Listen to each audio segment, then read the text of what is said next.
All right, let's go. All right, here we go. Talismanic Lens number 2. Gold foil Clotofrost. Oh, that would also be fantastic. It's in the pool. Somebody opened that already. What's the ninja hat? You want the ninja hat? No, it's a Ninja hat would be great. It's a ragamuffin. Ragamuffins? Ragamuffins is good. Alrighty. Ready?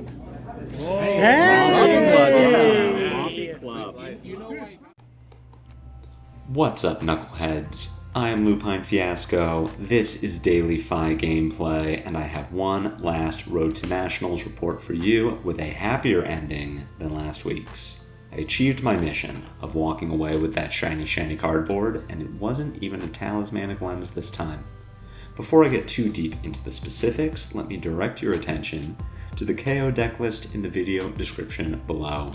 This list has put me into RTN finals twice now, and while Green Fi may not work in certain local metas, it performs very well if your meta is full of Guardians, Brutes, and Wizards. While you're looking for the list, if you haven't already done so, please consider a YouTube subscription. A YouTube subscription is the best free way to support me and to make sure that you see daily fab gameplay in your video feed 5 days a week. If you'd like to go above and beyond, the best paid way to support me is through Patreon, and a Patreon link is also in the video description. A Patreon subscription will get you DFG Discord access at higher tier levels, your name will appear in every DFG video, you'll get bonus DFG content every week, and there are even more benefits to come. Daily fab gameplay will always be free 5 days a week, so for those who can afford to patronize me, I truly appreciate it.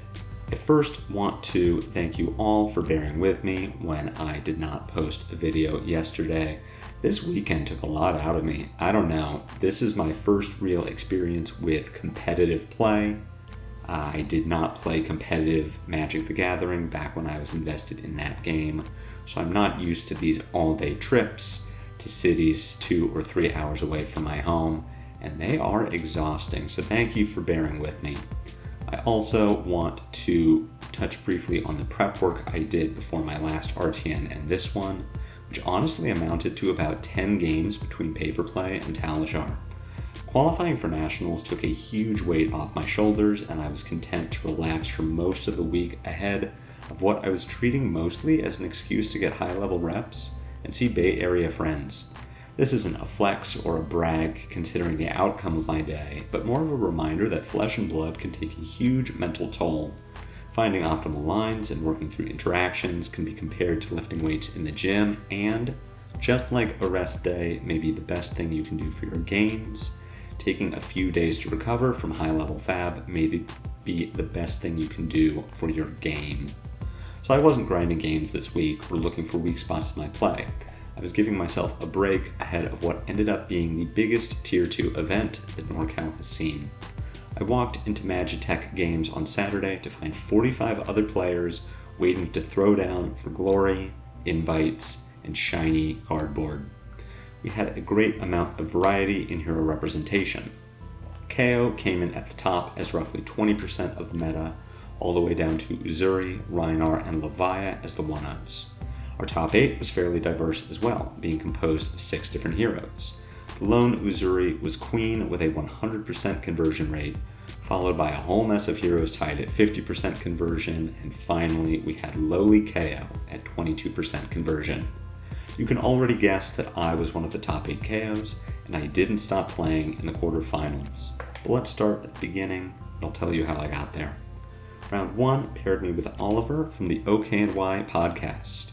He and I have played a few times over the past few months, with our most recent meeting being at a Heavy Hitters Case tournament just a few weeks ago. He loves his Iris Prism and, fortunately for me, taught me exactly what I should do to beat it. So after losing the die roll and being put on the draw, I easily put him to 14 life and a mostly clear board. Things took a turn for the worst when a Halo Tome play let him find and flip Figment of Erudition, as well as play Genesis and Parable of Humility in response to my Command and Conquer. Without an action point to immediately destroy Genesis, I found myself in a weird spot over the next few turns where I never had a clear opportunity to attack it.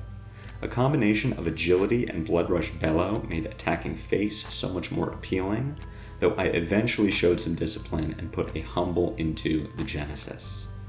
After taking the next couple of turns to clean up the rest of the board, we found ourselves at sub 5 life apiece.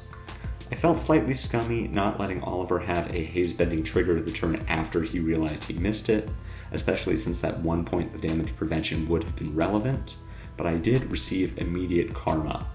I went for a dominated pulping to close out the game, which was then stuffed by a soul shield from hand, and I was so put out by missing lethal that I completely forgot to play the cast bones in my arsenal. I survived the turn and got lucky with a 9-power Bear Fangs to close out the game over 2 non-blocks, but man did I feel dumb for that one. Round 2 paired me with my first Kano of the RTN season. I have a decent number of reps into Kano at this point and feel very confident with a mix of Arcane Barrier 3 and 2 Oasis Respite in sideboard. I lost the die roll, went first, and proceeded to draw a ton of blues in the first few turns. Paying for AB early is never a bad thing, but I was conscious of the fact that seeing so many blues early meant that I wouldn't see them late. I sent some damage, did some mitigation, and took advantage of a number of bad Kano activations from my opponent.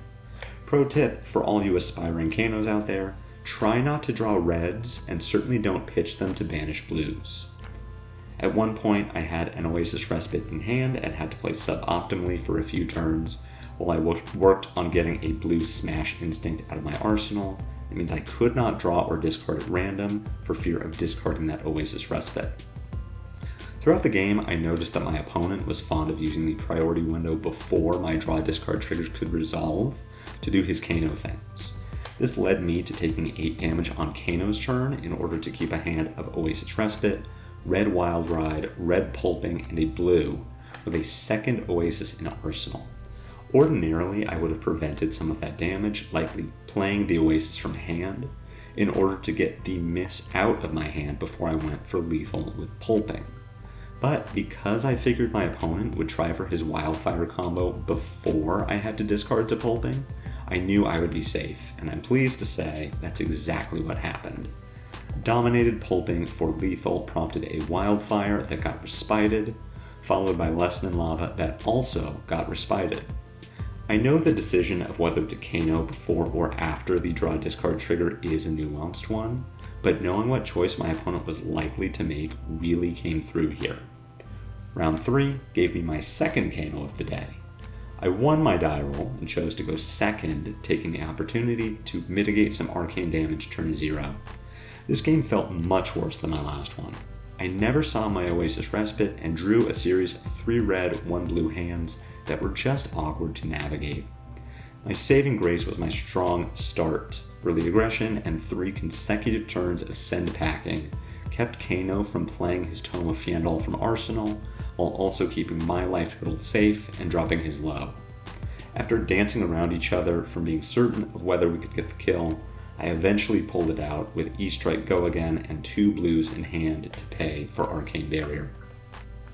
Round 4 unfortunately gave me my first friendly fire situation of the day. Norix, my local Dorinthia player from Daily Fi Gameplay number 141, sat down with his Dromai deck. This was a very close game and played well by both players, but I was able to take the win in the end. This one surprised me by practically going to fatigue. Rake the Embers was an absolute all-star, and a never-ending stream of Ashwings kept me off of 4-card hands almost the entire game. Cast Bones kept me alive by letting me pressure Dromai and giving me Go Again to claw down pesky dragons, but the finisher was a Blood Rush Bellow that I had pitched earlier in the game, just in case. Blood Rush, Claw, Pulping is likely to close any game, and this was no exception. At this point, I was 4-0 and locked for top 8 no matter what, and I'm not proud to say that I checked out a bit. Like I said, Flesh and Blood is hard, man. This proved very quickly to be a mistake when round 5 paired me with our other top seed, the lone Uzuri. This player and I determined together that he is my Flesh and Blood nemesis. The first time I played him in last season's Road to Nationals, he knocked me out of top 4 with an aggro old him at a time when every other old him was a mid-range pile that folded easily to Fi. The next time we ran into each other was at a ProQuest where he advised me to board defense reactions versus Uzuri. Ultimately, this was the right call, but I didn't yet have experience with that style of play, and it threw me off and into a loss. So here we were again, and with him on another hero that eats the one I'm playing. I won the die roll and chose to go second, which was correct, but not enough. The theme of this game is that everything felt late. I lost my first Blood Rush to a Banish effect and didn't see the next one for far too long. My first Cast Bones revealed second Cast Bones, and that one got discarded off a 50% chance created by Wild Ride. I was blown out by a Death Touch Codex Death Touch turn, where I'm still not sure how I could have read that using Fleshbag was the right call. This game was all bad from start to finish, though I think we're supposed to expect that from Uzuri. Any reaction-based hero is going to do work on us when we aren't playing Sink Below or Fate Foreseen, for fear of missing on a random discard, and Uzuri has some nasty tricks up her sleeve. Our first loss put me into the loser's bracket and against Bravo in round 6. This was a really tough game. All my recent Guardian experience is against Victor, and let me tell you, that matchup is a lot easier than this one. Victor has a lot more vanilla damage than Bravo does and is much less punishing when I draw my non-blocks. Bravo, however, never let up on relevant disruption. I had a Blood Rush Bellow in my arsenal for turns and turns in a row that I couldn't play because of Chokeslam, Cranial Crush, and Spinal Crush. 2 pummels connected, and I just couldn't keep up with the damage. But the biggest hit to my tempo came when Cast Bones revealed 2 more Cast Bones, which were then spread between 2 hands. I had to choose between using my mites or trying to set something up for the next turn, which ultimately meant that I wasn't going to be pressuring Bravo. He took full advantage by sending hit after hit, and eventually gave me a 4-2 record in Swiss. I knew that I would be locked for top 8, and I was, but thankfully at 7th seed instead of 8th. If I had been the 8th seed, I would have paired back up against Uzuri and lost in the top 8. As the 7th seed, however, I paired against our 2nd seed Bolton on the opposite side of the bracket. This game got interesting right from the start. Bolton flipped Hot Streak and Centauri Saber, where I usually see Bolton play Raiden into KO. I went on a hot streak of my own, chaining together Blood Rush Bellows, Humbles, and Command and Conquers to keep Bolton off of the card count needed to combo. I hit with a Cast Bones to generate Might and Agility, which prompted Bolton to go for it by breaking his Warband Ablona and sending Celestial Cataclysm to start off the combo turn. And here's where the power of Fleshbag really shines against combo Bolton, as I was able to take the single card left in his hand to stop him from a double Lumina. A single Lumina was still enough to push 12 damage through blocks and bait me into a misplay that ultimately dragged out the game another few turns, but as we both staggered to the finish line, I was able to Reckless Swing from Arsenal to stop a Bolt of Courage hit, put Bolton to 2, and finish him off with an E-Strike Claw.